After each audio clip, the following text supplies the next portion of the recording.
The last thing you want to hear when you need your auto insurance most is a robot with countless irrelevant menu options. Which is why with USAA Auto Insurance, you'll get great service that is easy and reliable, all at the touch of a button. Get a quote today. Restrictions apply. USAA. This episode is brought to you by Temptations Cat Treats. Your cat will come running for the perfectly irresistible Temptations Creamy Puree and Temptations Lickable Spoon Cat Treats. The best time to feed lickable cat treats to your cat is anytime. Feed by hand for a playful moment, in a bowl for a creamy treat, or as a topper to make mealtime fun. Visit TemptationsTreats.com to learn more. Vitamin Water was born in New York because New Yorkers wanted more. Like more flavor to go with all the flavor. A refreshing drink after climbing 6 flights of stairs to a walk-up apartment, or standing in the subway station in 100-degree heat. Focus when I have an 8-hour shift. And XXX after I was out all night at a club. Call XXX. Drink vitamin water. It's from New York. From the Fifth Quarter Studio in Madison, Wisconsin, you're listening to the Basketball Leadership Podcast. Here are your hosts, Steve Collins and Greg Berg. Hey, Coach. Welcome to the Basketball Leadership Podcast. I'm so excited you decided to join. Before we jump in, real quick, go over and check out Coach Berg's website, gberg.gumroad.com. It is awesome. You will not be disappointed. It's a little bit of everything. There's free resources over there with a preseason checklist, off-season playbook, all sorts of great things. Go over and check it out. All half of it's free. I should yell at him for all the free stuff he's giving away, but it's great. His team leader OS is awesome. So go over and check that out. Also, when you're there and you're thinking about it, go over and check out teachhoops.com for coaches who want to get better. You take that leadership, you take all the stuff that I have built over the last 30 years to build a nationally ranked team, to be nationally ranked, to win 3 state championships. Everything I have learned over the last 30 years is in teachhoops.com. Go over and check it out. I don't think you'll be disappointed. 14-day free trial.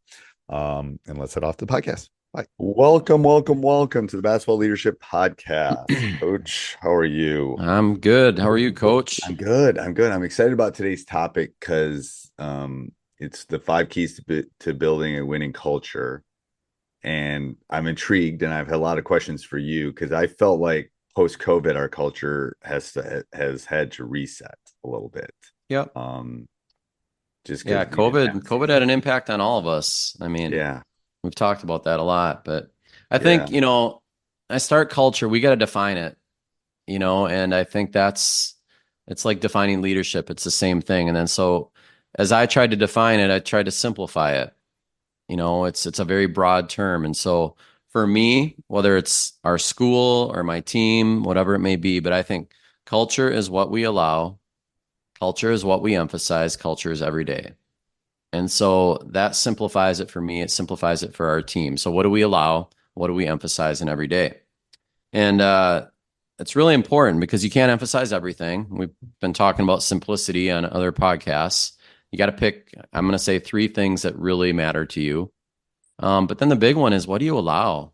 And really think about, as a coach, what do I allow on a day-to-day basis in my team? Because what we allow is what our culture ends up becoming, and if we don't address things, it affects our culture. So when I talk about 5 keys to that, talk about core values, traditions and rituals, communication, relationships, and just expectations on roles. And I think all 5 of those you could fit into what you allow, what you emphasize in every day.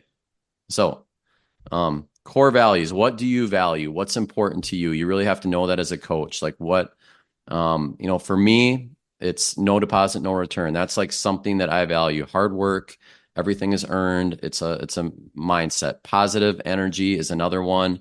We talk about it a lot. And then team play. Those are like our 3 core values. And then you have to build traditions and rituals that are centered around those. So our off-season program, our 300-hour club program, has the philosophy of no deposit, no return. You got to bring things in that become traditions or rituals in your program that emphasize that. And then obviously communication and relationships are incredibly important as a coach. We have to be clear and concise. We have to be, a transformational coach, be relationship based. And then finally, I think the role definition is something that's so important for us as coaches. Like, we have to be clear and we have to be truth tellers with our kids.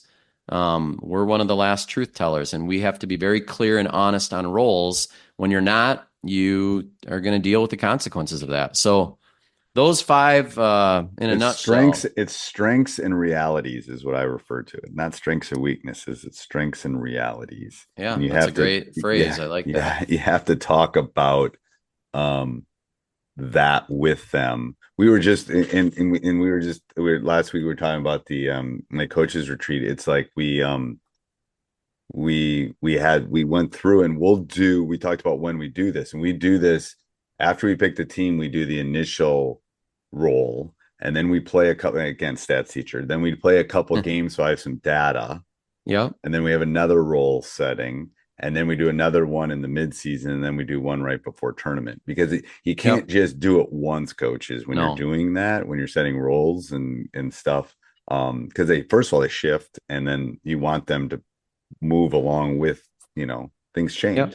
Roles shift throughout the season a lot, actually. I'm about 4 times a year, kind of like what you said, preseason, about a month into the year, kind of right before, but at least 3 times a year. But you have these ongoing conversations with kids too. And so you're always like, everything has to be purposeful when you're talking to your kids. So, you're talking about roles, you're celebrating what they're good at. I use that phrase, be great at what you're good at, all the time. And I really, it's a team thing. Like, you have an important part of your team. Don't try to be someone you're not. Just be great at who you are. Be great at what you're good at. But yeah, I think those, culture it can get really, really complicated, but you really need to simplify it and think about your day-to-day decisions that you make and how that really affects culture on your team. Because your team is like a community.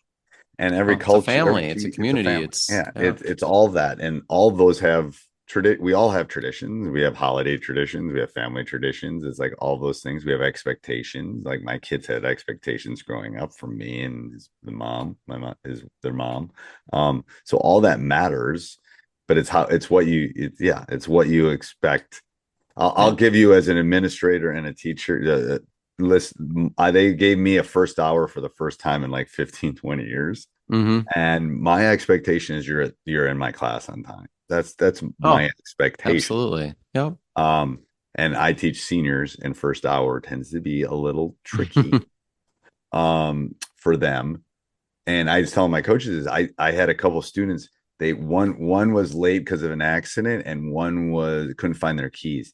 And I had such a cultural discussion with them up to that point that they both were panicked and sent me emails, and it's like, I'm so sorry. And I said, that was better for me than any statistics I could have taught them, because they'll probably forget that.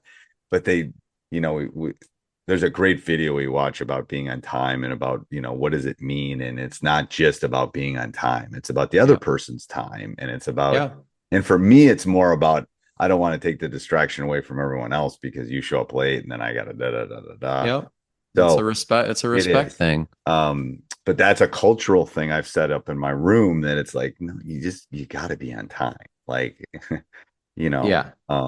It's a standard setting. All you're doing is setting standards, and it's not rocket science. If you set that standard and you follow through with it, they're going to follow that. And if you don't, and you're not consistent, they won't. And there's your culture. So you can feel culture when you walk into a school, or you walk into a classroom, or you walk into a gym, or that team comes to play you. You get a sense. I mean, we've seen cultures that kids are not dressed well, they're ragtag, they're sloppy, and then that carries over to the game. Like, it all fits. Yeah, how you do anything is kind of how you do everything a little bit, right? And it's all related. It's all like, I know when I took over this program, they didn't even have practices every Saturday, and it's like, what? Like, no, you're going to be a practice. You're going to we're going to practice over winter break. We're going to do that. I mean, there's just things that you have to set standards on and be willing to draw that line. And it's like, that's the cultural thing and you can't be everything. You can't be everything and you can't be militant. It's like, if you miss a practice for me and you're a starter, you don't start. That one of my cultural standards is that. And I'm not punishing you because I've had kids miss for D1 things. I've had kids miss for funerals. It's fine, but I'm rewarding the kid that's there. So it's not that you're not going to play. You probably play the same amount of minutes, but it's like, here's the standard is you're going to be at practice if you can. If you're sick, 100%, you can't be there. Shouldn't be there. Yeah. But I'm not punishing you. I'm rewarding the kid that's here that just learned all of the stuff we did today and blah, blah, blah, blah. So I think some of those things. I used to have that same hard, fast rule. And I took that out and I still would follow through with that, but I've had situations happen that you can't control, that if I would have had a hard, fast rule, now I'm making a really ethical, tough decision. And the kids don't want that either. So it's tricky. We had one year, 2005, at a really talented team, incredibly competitive team, very couple emotional players on the team. And I set the standard right from day one. I said, any technical foul at all, I don't care for what. Okay, you're done for the game. It's just that simple. You're out, done for the game. And sometimes you have to do that. When I took over the program, I had to do that too, because I was just 26. I had to do that to get the culture where I needed. And I have backed off on that rule too. It's a case by case now for me. Agree. Yes. And I am now. At the time though, with that group, I had to. Yeah. And the only kid that got a technical all year was probably the last kid on the team that would have gotten a technical. And it was in a competitive game. It went into overtime. There was a foul or whatever, and he got the rebound and he went to pass it to an official who was probably 20 feet away. The ref turned away to do the call. The ball hit him, and the ref just reacted by teeing him up. Right. And it's like, but I gotta sit. Yeah. I had one where I think it was a slap the board, or he didn't even really slap the board. Yeah. And it's like, you really teed him up for that. And it wasn't. And then I sat him, and it's like, so again, but I don't case regret by case now. I don't either anymore. I don't regret having that rule, because I needed to have the rule for cultural, for long term. I needed it. Yep. But for short, now that you and I are older and probably have a little bit more, a little wiser, and a little street cred too. As far as you're going to do the right thing, and it's like things happen. It's like all right. Anything else, Coach? I think that's it. All right. Until next week. See ya. American Giant makes great clothing, sweatshirts, jeans, and more right here in the U.S. Visit American-Giant.com and get 20% off your first order with code STAPLE20. That's 20% off your first order at American-Giant.com, code STAPLE20. Valspar Ultra starts at just $29.98 a gallon. So we've got you covered when your daughter wants to paint her room again, after last year's masterpiece of a unicorn mural. Dad, please. Or when you realize that maybe you went too hard on the grayish. I miss color. Or when you were sure you wanted a home gym, but your elliptical is currently hanging your laundry. What about a home office? Shop everything you need for your next phase with Valspar. Available at Lowe's. Price varies by sheet.